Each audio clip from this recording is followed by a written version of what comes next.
Hai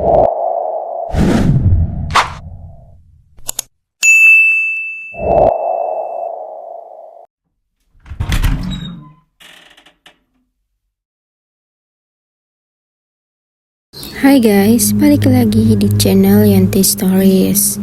Nah, seperti biasa, aku akan membawakan lagi nih cerita horor untuk kalian semua. Nah, di cerita kali ini tuh bercerita tentang sebuah sungai yang selalu meminta tumbal dikala jika airnya sudah mulai menghangat guys. Nah, seperti biasa, buat kalian yang baru bergabung di channel ini, jangan lupa subscribe ya guys, agar kalian bisa mendapatkan video-video terbaru dari channel ini.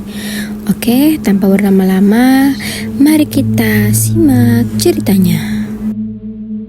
Jadi tuh saat sore hari banyak para warga yang datang berduyun-duyun untuk mandi di sungai Bayukala. Nah, sungai ini tuh bernama Bayukala guys. Tidak hanya itu guys, mereka bukan cuma mandi, tetapi sebagian dari mereka juga ada yang gemar memancing ikan atau mencari pasir di sungai ini untuk nantinya dijual. Jadi guys, kenapa nama sungai ini diberi nama Bayukala? Karena tuh dulunya sungai ini menjadi pusat bagi tempat bersemayam para kolo atau kala. Kolo atau kala sendiri itu tuh sebutan lain dari siluman guys. Jadi tuh siluman-siluman di sungai itu tuh memberikan penebusan dosa akan kesalahan yang manusia perbuat. Nah, untuk menghilangkan itu, salah satu orang melakukan tebusan dengan cara terbilang ekstrim guys. Nah, jadi gini guys, jadi tiap satu suro tuh juru kunci sungai ini nih, yaitu Mbak Anom, selalu kumkum sendirian untuk menghindari adanya tumbal yang terjadi di tiap tahunnya. Gunanya adalah untuk menghilangkan dosa-dosa manusia yang ingkar terhadap alam. Namun yang terjadi guys, tidak pada sore hari ini. Tepat mendekati satu suro, Mbak Anom berlari dari rumahnya untuk meminta para warga agar naik dari air. Firasatnya mengatakan akan ada sesuatu yang terjadi, seperti sebuah tebusan yang harus dibayar. Dosa-dosa yang mengalir di sungai tersebut menyatu dalam dinginnya tubuh. Naik kalian, naik cepetan! Teriakan Mbak Anom itu membuat kaget para warga yang berada di sungai. Sebagian ada yang mengikuti saran dan perintah dari Mbak Anom. Nah, sebagiannya lagi tidak guys. Para pemancing masih sibuk mencari ikan-ikannya. Banyak anak-anak kecil sudah naik dari sungai yang mulai terasa hangat. Sedangkan para pencari pasir merasa jika kakinya menyentuh sesuatu yang lewat, namun hanya sekilas saja. Firasat ini membuat mereka naik ke daratan. Waryo, salah satu pemancing lama di Bayukala, sudah hafal gertakan yang dilakukan oleh Mbak Anom. Jika Mbak Anom sudah berteriak marah dan menyuruh orang-orang untuk naik dari sungai itu mendadakan ada sesuatu yang datang bersamaan dengan hangatnya air sungai. Waryo pun meminta kepada anaknya, Solikin, untuk naik dari sungai. Kin, ayo pulang, airnya sudah hangat, awas keseret. Perintah Waryo dituruti oleh Solikin. Solikin mulai menuju ke daratan sambil menengok kedua kakinya dengan kedua tangan yang sudah berpegangan terhadap ban berukuran besar yang dijadikannya sebagai pelampu. Nah, saat Solikin tiba di dekat wadas, Solikin pun melepaskan bannya. Perlahan, ban mulai meninggalkan wadas dan pelan-pelan terhanyut. Solikin yang sudah siap memakai seluruh pakaiannya tiba-tiba teringat dengan ban pelampung. Waryo sudah berjalan lebih dulu. Dipikir Solikin sudah ada berada di belakangnya guys. Tapi tiba-tiba terdengar sesuatu. Terdengar suara jeburan air bersamaan dengan Solikin yang kembali melompat ke sungai. Waryo pun langsung menengok ke belakang. Dia melihat sang anak sudah berada di sungai untuk menggapai ban pelampung miliknya. Mbah Anom melihat dari kejauhan guys. Matanya pun memandang sosok hitam dari sungai sedang berjalan menuju ke arah Solikin. "Naik, jangan diambil, naik!" Nah, si Waryo melepaskan pancingan dan ember cat yang berisi ikan gabus begitu saja guys. Ikan-ikan dari hasil pancingnya itu terkapar di daratan. Waryo pun berlari sambil melepas bajunya, lalu dia melompat dan Solikin sudah berhasil menggapai ban pelampungnya. Waryo terus berenang untuk menggapai Solikin. Kedua kaki Solikin yang masih berada di air tiba-tiba berasa ada sesuatu yang menyentuhnya. Solikin langsung menatap ke arah Waryo. Dia mengelurkan tangannya sambil berharap jika Waryo bisa menarik tangannya. "Bapak!" Solikin saat itu berteriak memanggil bapaknya guys. Kaki Solikin terikat sesuatu. Bentuknya panjang dan merambat hingga mengikat kedua kakinya menjadi satu. Tangan Solikin segera menggapai ban pelampung. Dia pun berharap ban pelampung akan menjadi penyelamatnya saat ini. Waryo berusaha keras untuk menyelamatkan sang anak. Namun sayang guys, sesuatu yang berada di bawah sungai itu lebih dulu menarik tubuh Solikin ke bawah dasar sungai, lalu lenyap dan menghilang tanpa bekas. Hilangnya Solikin membuat para warga menyisiri seluruh sungai hingga larut malam. Solikin juga tidak ditemukan. Sudah berbagai cara dilakukan hingga memanggil pihak aparat untuk mendapatkan jenazahnya. Namun sampai hari ketiga pencarian, tubuh Solikin tidak mau terlihat juga guys. Solikin dinyatakan meninggal dunia. Nah, semenjak kejadian itu, Mbah Anom melarang para warga untuk mendekati sungai. Jangan salah guys, bukan tanpa alasan dia memberikan larangan itu, sehingga menciptakan ketegangan antar warga. Hanya saja, sudah bertahun-tahun sungai yang sudah dia jaga, kini kembali berulah untuk mencari tumbal. Nah, semenjak 7 hari menghilangnya Solikin, Waryo masih bertanya-tanya apa penyebab sang anak tidak mau muncul dan siapa pelaku di balik ini semua. Waryo mendatangi rumah Mbah Anom. Dia bertanya perihal mengapa sang anak tidak mau ditemukan. Mbah Anom menyambut hangat kedatangannya si Waryo guys. Dia juga menerima berbagai pertanyaan yang dilayangkan oleh Waryo kepadanya. Walau bagaimanapun juga, Mbak Anom tahu apa yang sedang dirasakan oleh Waryo sebagai seorang ayah. "Mbak, kenapa anakku gak bisa ditemukan? Terus siapa yang narik ke bawah sungai itu, Mbah? Penunggu sungai? Atau ada orang yang sengaja mencari tumbal?" tanya si Waryo. "Sudah belasan tahun saya menjaga, menuruti dan mentaati perintah yang diinginkan oleh penunggu sungai ini. Namun saya tidak menyangka ada sesuatu yang sengaja mengusiknya," jelas Mbah Anom.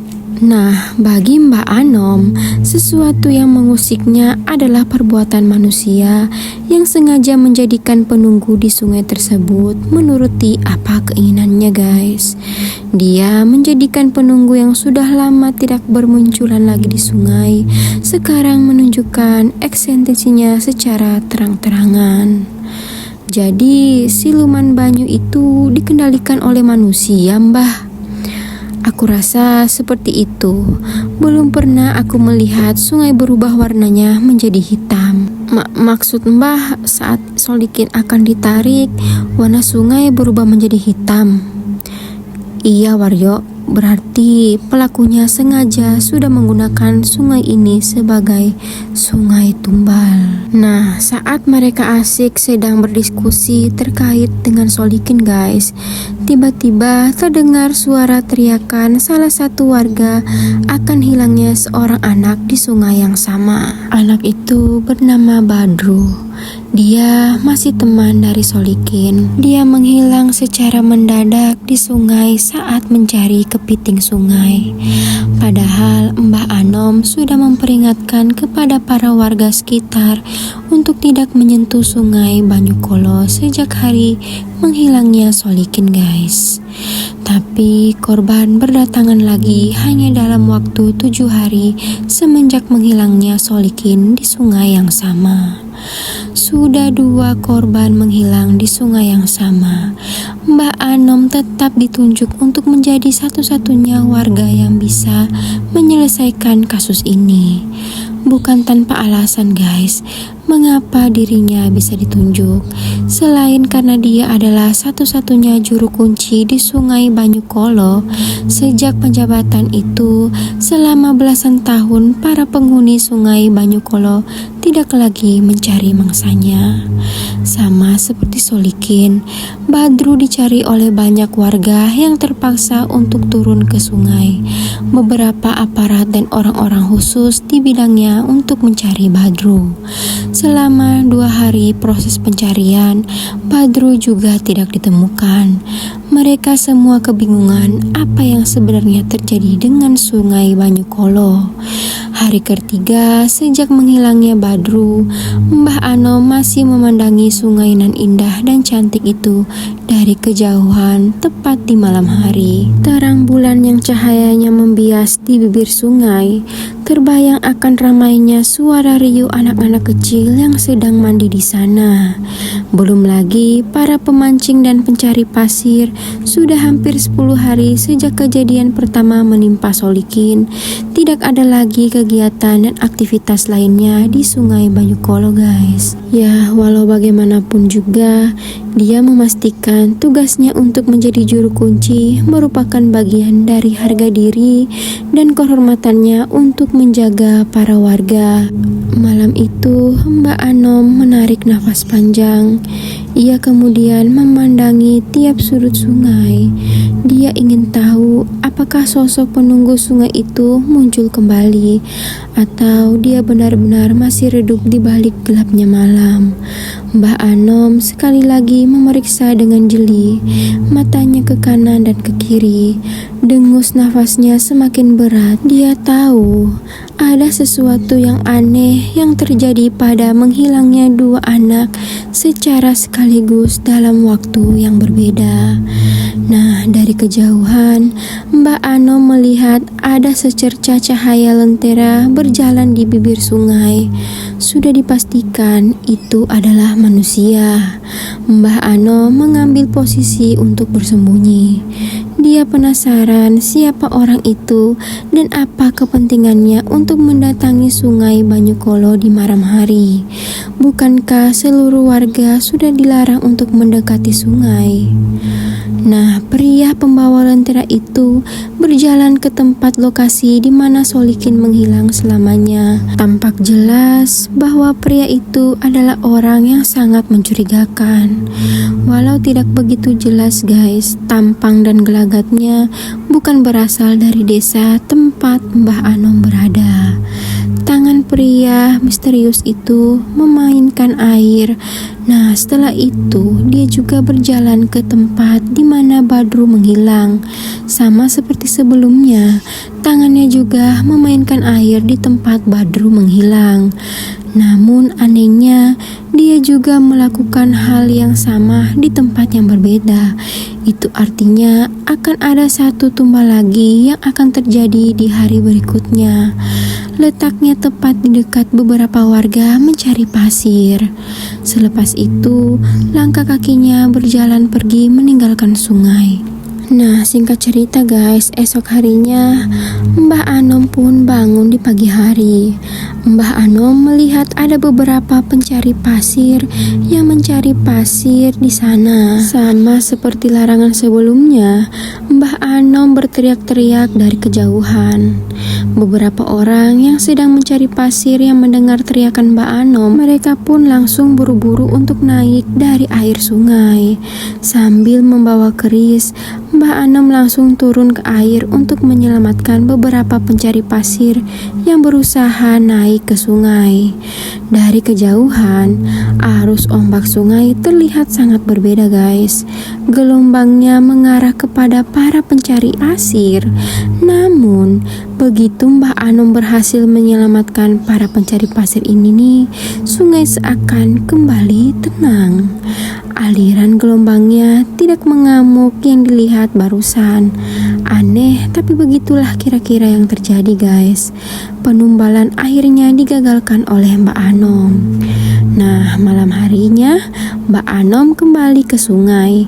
Kali ini tidak untuk menemui pelaku, tapi Mbak Anom ingin melakukan ritual kumkum guna menenangkan penunggu sungai dan mencegah terjadinya penumbal lainnya. Mbah Anom pun terduduk di aliran sungai yang dangkal. Dinginnya air, tenangnya gelombang, serta riuhnya suara air menjadi teman ritualnya. Perlahan, suasana berubah menjadi lebih agresif. Air yang semula dingin menjadi hangat. Aliran air gelombang lebih kencang, suara riuh air itu pun bercampur dengan suara aneh makhluk lain, seperti sedang berkumpul di sekitar tempat Mbah Anom melakukan ritual guys. Nah, kedua mata Mbah Anom memanglah terpejam, tapi Mbah Anom menggunakan mata batinnya guys. Dia pun tahu siapa-siapa saja yang sudah hadir. Mereka atau para penunggu sungai Bayukolo diundang hadir keseluruhan untuk menghadap Mbah Anom. Ini adalah bentuk dari tebusan dosa yang dilakukan oleh Mbah Anom demi melindungi para warga. Ada hal yang harus ditebus untuk mendapatkan kenyamanan dari dosa-dosa yang telah diperbuat. Dari banyaknya sosok yang hadir, Mbah Anom tidak melihat satu sosok. Yang mana guys? Sosok itu bernama Oyot Ireng. Sosok siluman akar hitam yang biasa menarik banyak warga untuk dijadikan tumbal atau hadal. Rupanya sosok Oyot Ireng ini sudah dikendalikan oleh orang lain guna kepentingan sendiri. Mau tidak mau, Mbah Anom segera melakukan tindakan untuk menebus dosanya sendiri. Dia mengerahkan seluruh kemampuannya, baik pikiran atau bahkan nyawanya sendiri untuk menghentikan sosok tersebut guys. Bukan hanya sosok tersebut yang menjadikan permasalahan utamanya, melainkan pelaku yang menggerakkan serta mengendalikannya untuk kepentingannya sendiri. Karenanya Mbah Anom kemudian menaruh kerisnya tepat di tengah sungai. Lalu terbuanglah sebuah lubang kecil yang menyerap keberadaan sosok Oyot Ireng tersebut. Perlahan gelombang besar menyeret sosok Oyot Ireng dan terhisap ke dalam keris tersebut. Pagi harinya guys, warga dikejutkan dengan keadaan sungai yang menjadi kotor dan berbau. Akibat dari penumbalan tersebut, sungai Banyukolong tidak sebersih lagi dulu. Di sisi lain, pelaku penumbalan ditemukan sudah tidak bernyawa dengan kondisi mulut menganga lebar dan tubuhnya yang kurus kering kerontang, seperti terhisap seluruh saripati kehidupannya yang ditemukan di rumahnya sendiri. Nah, kata Mbah Anom mengenai kematian pelaku itu. Ya, walaupun begitu guys, sungai Banyukolo perlahan-lahan diminimalisir lagi dengan bantuan warga untuk dipergunakan selayaknya. Dan Mbah Anom mengecam keras dengan orang-orang yang memiliki kepentingan sendiri dengan menjadikan penghuni sungai sebagai alat untuk menumbalkan manusia-manusia yang tidak bersalah. Nah, itulah tadi guys cerita horor tentang sebuah sungai yang selalu memakan tumbal, dimana jika airnya mulai menghangat maka tumbal akan berjatuhan. Oke guys, jika kalian suka dengan videonya, sebagai bentuk dukungan kalian, jangan lupa subscribe, like, dan komen ke channel ini agar kalian bisa mendapatkan notifikasi video-video terbaru dari channel ini guys. Sampai bertemu lagi di cerita horor selanjutnya. Assalamualaikum warahmatullahi wabarakatuh.